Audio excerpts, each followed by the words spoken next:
오늘 주제는 똘똘한 한 채입니다. 요즘같이 규제가 심하면서 실거래가보다 호가가 높을 때에는 상위 입지로 갈아타는 것도 쉽지 않고 일시적 이주택을 쓰기도 어렵습니다. 그래서 똘똘한 한 채를 본진으로 삼고 그냥 팔지 말라고 말씀드렸었습니다. 그런데 이 똘똘한 한 채의 기준이 뭘까요? 시청하시기 전에 구독과 좋아요 눌러주시고 멤버십 가입도 부탁드립니다. 먼저 똘똘한 한 채의 기준에 대해서 말하기 전에 왜 똘똘한 한 채가 대세가 되었을까요? 구독자분들 모두가 알고 계시겠지만 정부가 다주택을 규제하고 있기 때문입니다. 취득세, 보유세, 종부세, 양도세 같은 세금을 징벌적으로 때리고 있고 거기에다가 대출도 옥죄고 있기 때문에 다주택으로 가거나 유지하는 비용이 많이 높아진 상태입니다. 하지만 그럼에도 불구하고 1주택만 유지해서는 자산 규모 확장에서 불리하고 더 좋은 집을 사기가 어렵기 때문에 2주택 이상을 필수적으로 고민해 보라고 말씀드렸었습니다.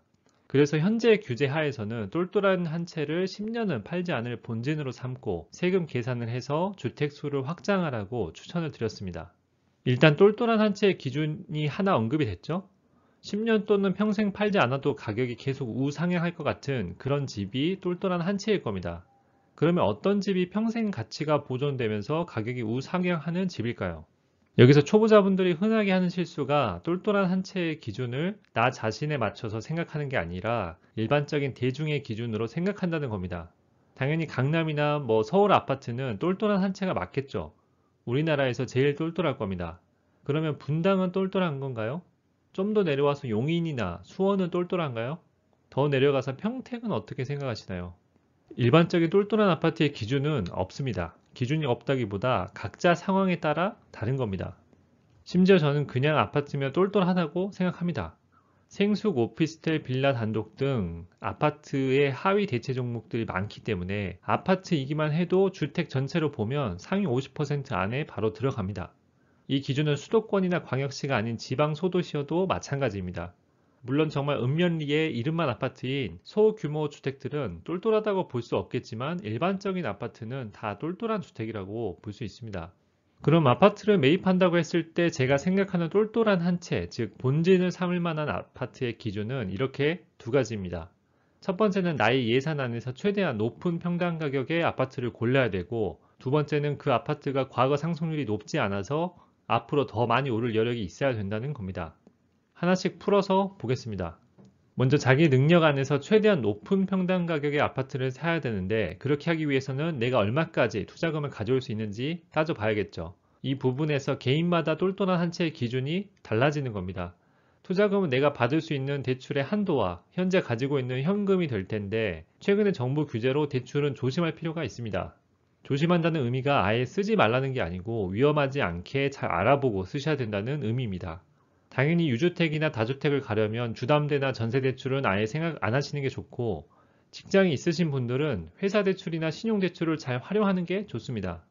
하지만 제일 중요한 건 똘똘한 한 채는 10년 넘게 들고 가야 되기 때문에 절대 영끌이 되면 안 된다는 겁니다. 대출 이자가 월 수입에 비해 부담 없이 감내할 수 있는 수준이어야 되는 건 당연하고, 리스크 관리를 위해서 투자한 집 전세금의 10에서 20%는 언제든지 메꿀 수 있게 대비를 하시라고 말씀드렸습니다. 현금성 자산을 들고 있어도 되고 대출 한도를 다 안 쓰고 아껴놔도 되겠죠. 이 조건이 개인마다 모두 다르기 때문에 똘똘한 한 채가 어떤 아파트인지도 모두 다른 겁니다. 그리고 같은 순자산으로 투자금을 제일 많이 만들 수 있는 방법은 전세나 자가 대신 월세를 사는 거라고 말씀드렸습니다. 전세대출은 집을 사려면 당연히 쓰면 안 되고, 대출 없이 전세를 산다고 해도 거의 전 재산이 전세금으로 묶여서 투자를 못하게 됩니다. 주담대를 받아서 자가에 실거주를 하는 경우에도 주담대를 써야 되니까 다주택이 막히게 되고, 역시 거의 전 재산을 깔고 앉게 되죠. 자산 규모를 키우려면 최대한 월세로 사셔야 된다고 말씀드립니다.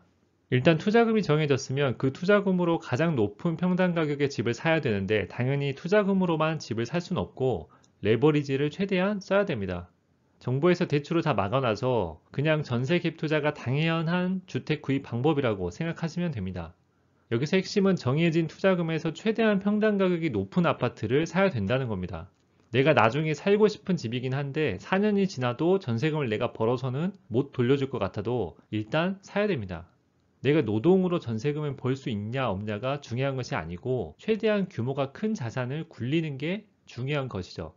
첫 번째 높은 평당 가격에 대해서는 설명을 드렸는데 이제 매입을 해야 된다면 이 두 번째 높은 상승 여력이 더 중요합니다. 제 채널을 봐오신 구독자분이라면 높은 상승 여력을 가지려면 최근 과거 상승률이 낮아야 된다는 걸 아실 겁니다. 덜 오른 아파트가 상승 여력이 보통 더 높은데 여기서 문제가 있습니다. 보통 평당 가격이 높은 좋은 아파트들은 상승기에 먼저 상승을 하기 때문에 상승 여력이 나중에는 떨어집니다. 그렇다고 상승 여력이 높은 것만 찾다 보면 평당 가격이 꽤 낮은 지역이나 아파트를 보게 됩니다. 상승기 중반이 넘어가서 중상위 수준이 많이 오르게 되면 평당 가격과 상승 여력이 반비례하기 때문에 이 적정선을 찾아야겠죠.